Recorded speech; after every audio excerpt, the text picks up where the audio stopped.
Niños, es miércoles, ya llegamos al miércoles y desde luego suenan las campanas de las catedrales que tenemos aquí cerca porque es día de Mauricio Merino, que aquí está. ¡Mauricio! Broso, ¿cómo estás? Muy bien, qué gusto verte. Bueno, a mí también me da mucho gusto. Veo Que no fuiste a la peluquería en estas vacaciones. Más bien fue por tratamiento. Pues el tratamiento, el shampoo, ya ves. Y luego que te quieren depilar y no te dejas. Y que las pinzas, no, que a mordidas. Ya ves cómo estás. No. ¿Cómo estás tú? ¿Bien? Muy bien, afortunadamente. Bueno. Marisa, doctor, qué bueno verlo. Me da mucho gusto estar con ustedes después de estos larguísimos 15 días. Pero fíjate cómo funciona la vida opera. Pasaron estos 15 días y justamente cuando ayer de la Cámara de Diputados sale lo que salió, es cuando llegas tú. Esa entrada puntual, ¿verdad? Sí. Por la puerta del príncipe, con el tema que has estado persiguiendo y persiguiendo años. Pues había que hablar del tema porque mientras estábamos de vacaciones, estábamos todos de vacaciones. Pues en efecto se aprobaron, por un lado, la Ley General de Transparencia, el 16 de abril, buenas noticias, finalmente la Cámara de Diputados aprobó la Ley General de Transparencia, de manera que ya solamente falta que el presidente la promulgue, porque esta es una ley, no es una reforma constitucional, entonces no es necesario todavía pasar por el trago amargo de las legislaturas estatales, como sí sucederá con la reforma del Sistema Nacional Anticorrupción, que fue votado ayer en medio de jaloneos y de campañas políticas claramente manifestadas en tribuna del Senado de la República. No hay duda de que estamos en pleno periodo de campaña. Entonces cada quien utilizó la tribuna y el pretexto del sistema. De jalar para el ranchito. Para jalar para el ranchito. Pero finalmente lo votaron y ya quedó aprobado, por lo tanto, por el Congreso de la Unión. Trataré de explicar dos cosas muy rápido, Broso, que me importa mucho tratar de poner en la mesa. Primero, que estos dos instrumentos y todo lo que se derivará de ellos forman en realidad el sistema completo. Es decir, uno no puede ver transparencia sin efectos a la administración pública, en la operación cotidiana de la burocracia, en la prevención y en el castigo de las malas conductas de estas administraciones públicas.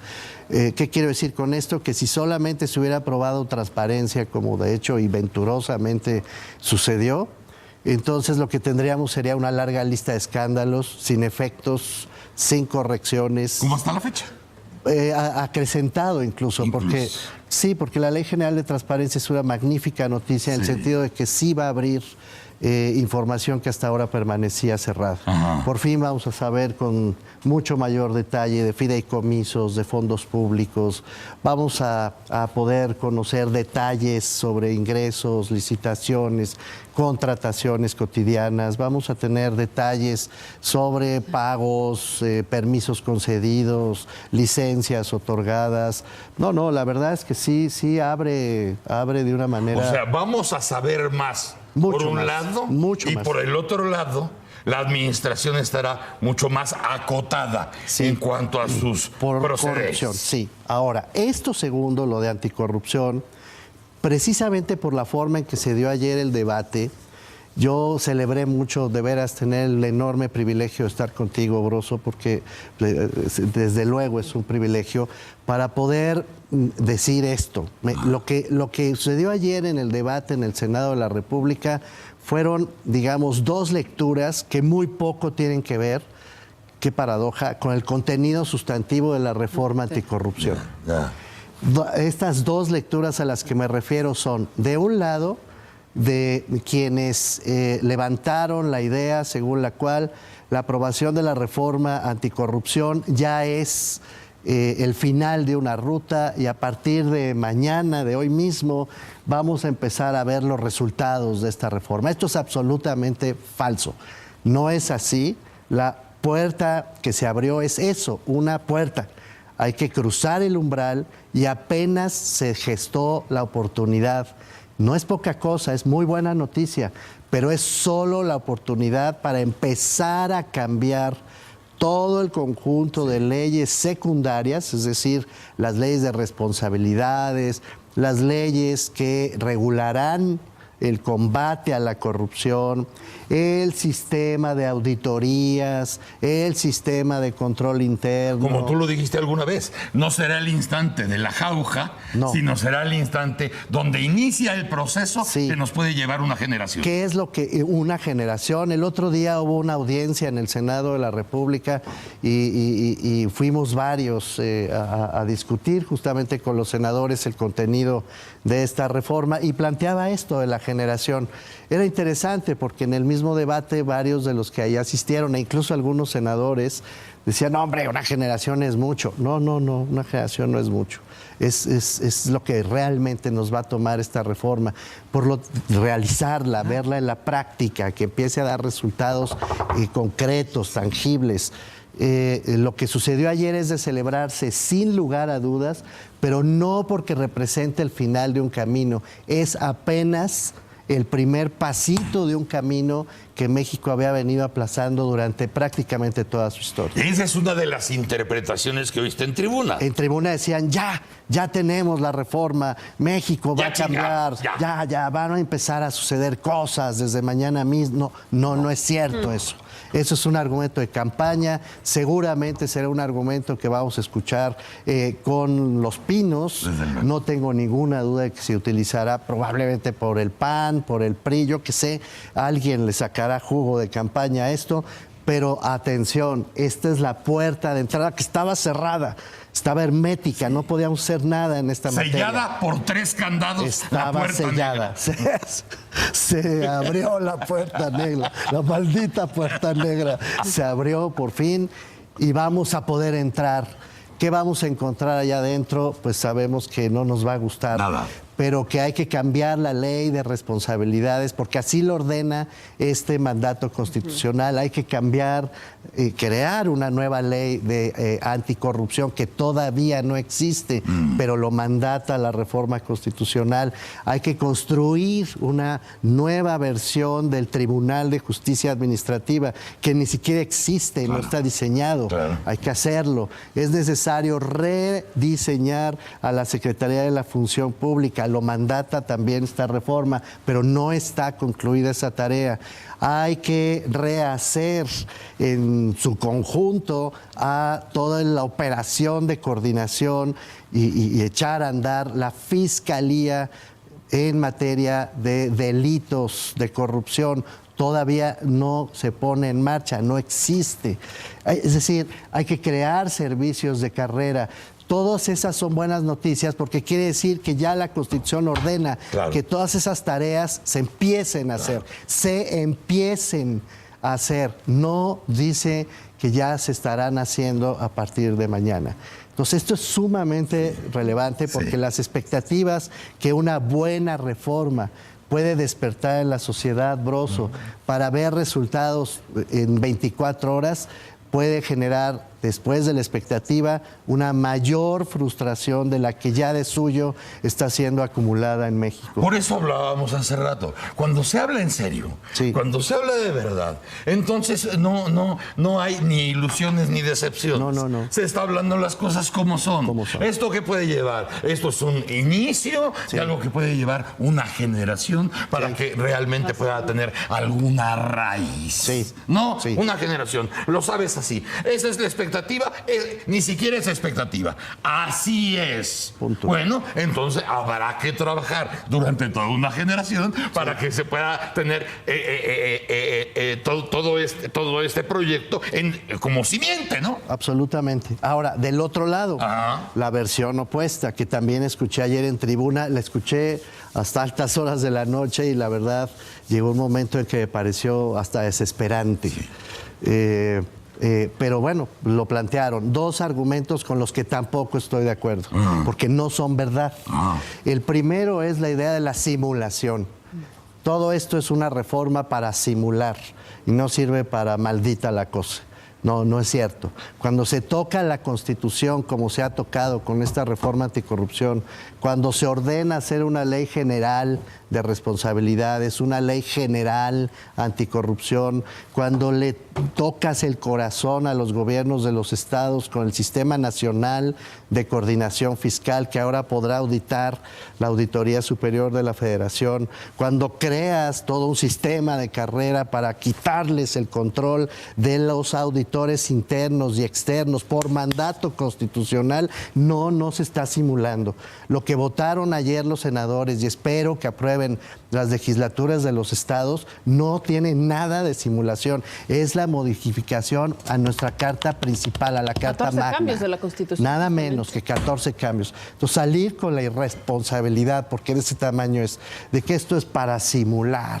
No.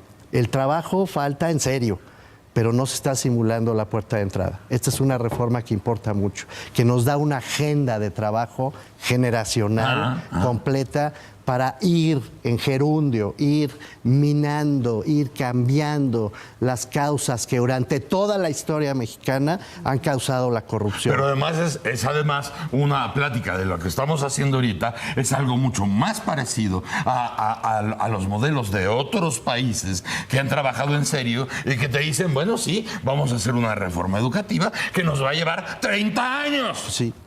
Pues sí. Y los primeros 10 así, y los segundos 10 así, y los terceros 10 así. No puede ser menos, y entonces estamos hablando en serio. No puede ser menos, no va a suceder mañana nada, como lo estoy tratando de explicar, pero de ahí alegar que como no sucede mañana es una simulación, me parece verdaderamente que también es llevar inaceptable. al rancho propio. Están en campaña, están haciendo su campaña y entonces no hablaron de la reforma, hablaron de sus argumentos políticos, cada uno. Entre ellos. Y ahora, lo que sí se dijo, y que este sí me parece un dato no trivial del debate de ayer, pero admite un matiz, es el famoso fuero presidencial. Exacto.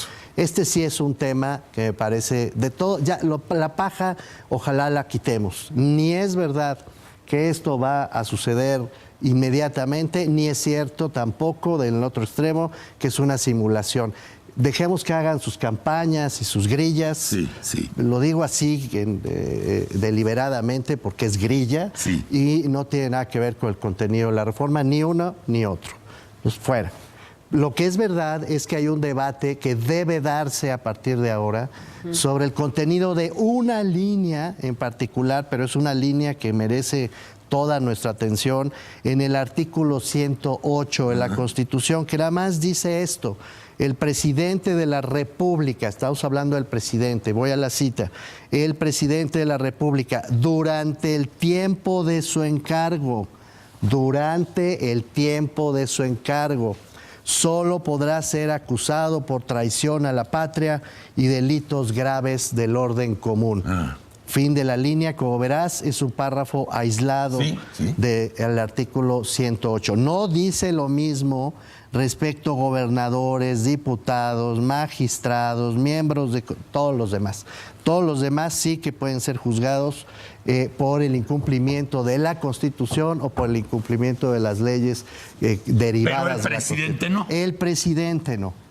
Ahora, dice durante el tiempo de su encargo. ¿Qué introdujo esta reforma que ya está votada por el Congreso de la Unión y espero sea votada, insisto, espero que sea votada en sus términos por las legislaturas de los estados, que no se nos vayan a arrepentir los partidos con el cuento de que es una simulación, que no se echen para atrás, espero con sinceridad.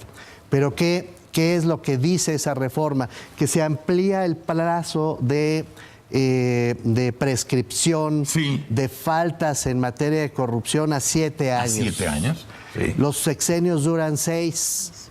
Y todo el mundo se protegía con el 6. Bueno, pues esta reforma dice 7, no 6.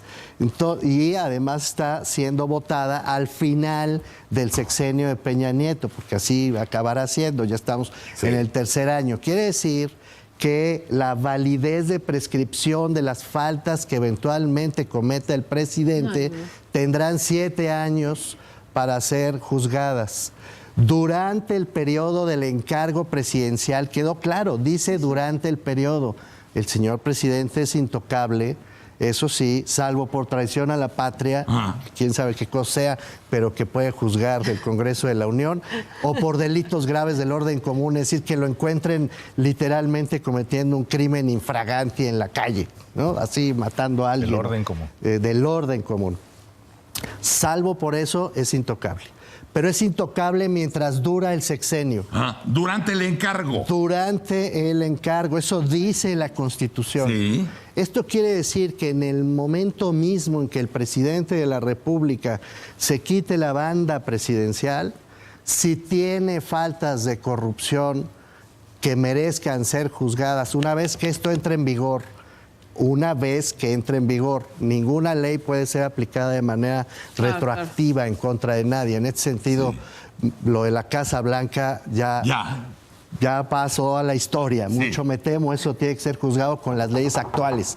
Pero si volviera a salir la Casa Verde o Azul o una vez que estas normas hayan sido aprobadas y se apruebe la legislación secundaria y saliera la casita azul y sale la casita azul, 7 años. Son 7 años para que prescriban los delitos de corrupción y el señor podrá ser juzgado por esos delitos de corrupción. Eso dice la reforma. Ahora, estando en campaña y con el calor de la política, varios legisladores a los que yo a algunos les tengo mucho respeto, han planteado la necesidad de corregir de todas maneras este párrafo. Santo y bueno, hay que trabajar para corregir ese párrafo. Qué bueno que lo plantearon, hay que hacer otra reforma sobre una línea de la Constitución y tomar en cuenta que esa línea no es una línea trivial. No. Okay. Pero con la reforma actual, terminado el periodo del encargo, entonces el resto del sistema jurídico mexicano se puede poner en operación. Esa línea no que es está trivial. además por separado, sí. Tendrías que juntarla con el cuerpo siguiente. Sí. O sea, también sería responsable como los gobernadores y como el resto de los otros Esta es la servidores propuesta públicos. que hicieron varios legisladores, Ríos Peters, Zoé Robledo, varios legisladores ayer, especialmente del PRD, también lo planteó Javier Corral del PAN, por supuesto Manuel Bartlett, que planteó todo de todo, no le gusta nada, está en contra de todo. También te aventaste la parte de mundo Manuel. entero. Sí. Bueno, soy profesional. No, eres un profesional. Soy profesional. Seremos capaces de superar este legado, entrecomillado lo digo, de un sistema presidencialista que sigue dando siguen aflorando. El tema es muy difícil de tratar en una sola línea. Sí. Solo voy a decir una cosa. Tuve venturosamente una experiencia directa en órganos electorales hace ya muchos años. Sí. Y pude ver cómo los partidos políticos, cada vez que hay una norma que les permite actuar contra sus adversarios, la usan. Sí. Y la llevan hasta el extremo. Sí. Entonces, mucho cuidado. Es decir, yo diría que la idea de poner al presidente exactamente en el mismo plano que cualquier otro individuo es seductora desde el punto de vista social, democrático, reproduce con mucho el agravio social que todos estamos sintiendo, el sentido de desencanto. No le quito ni una coma a esos argumentos. Sí, pero si vamos a tener esa posibilidad, ningún individuo va a ser más acusado, ni más perseguido, ni más juzgado que el propio presidente de la República. Y o queremos un presidente que gobierne, o queremos un presidente que desde el día 1 empiece a ser juzgado por todo lo que se les ocurra a sus adversarios porque políticos. cumple, que no se salga de la ley, ¿no, Mauricio? No. Tiene que cumplir con la ley a pie juntillas. Tiene que seguir los mismos cánones que cualquier otro funcionario público. Sí, pero es el jefe del Estado. Atención, no estoy diciendo que no se modifique el fuero. Lo que estoy diciendo es que no lo podemos modificar de manera irresponsable. Lo que hoy tenemos es una suerte con esta reforma de juicio de residencia. Déjame jugar con esta figura, como la que tenían las audiencias españolas respecto a los virreyes que concluían, y no es una mala metáfora, los virreyes que concluían su mandato y una vez que concluían su mandato eran sometidos a este juicio de residencia para ver qué faltas habían cometido una vez que habían cumplido con su trabajo. Y entonces empezaba el juicio de residencia. Esta reforma lo que hace es algo similar. Al ampliar el plazo de prescripción de 6 a 7. De 3 De 3. De 3, el plazo de prescripción era 3, Sí. se amplió a 7. A 7, Y al sí. introducir leyes generales de responsabilidades Sí. y leyes generales de corrupción que todavía no están votadas, no están escritas, esa es la tarea que sigue. Por eso dices que quiera el Eterno, no se echen para atrás. Que los no se echen partidos. para atrás, porque la tarea que sigue justamente va a definir con qué contenido específico y con qué profundidad esas faltas de corrupción serán evaluadas y sancionadas, incluyendo al señor presidente de la República tan pronto como termine la duración de su encargo, como dice hoy la Constitución en su artículo 108. El asunto no es menor. No. No, Entonces, muy interesante. hay que, digamos, lidiar con las expectativas que una mala prensa favorable al régimen podría generar diciendo, ya se ganó lo de anticorrupción, todo está resuelto. Falso. Y hay que Termina lidiar con la corrupción mala que tanto prensa. daño ha hecho México. No, Tantos va para años. largo. La batalla va Ah. para largo. Pero también hay que lidiar con la mala prensa según la cual esto no sirve para maldita la cosa y es solo una simulación. Eso tampoco es cierto. Se abrió la puerta para trabajar, Broso, esa es la buena noticia.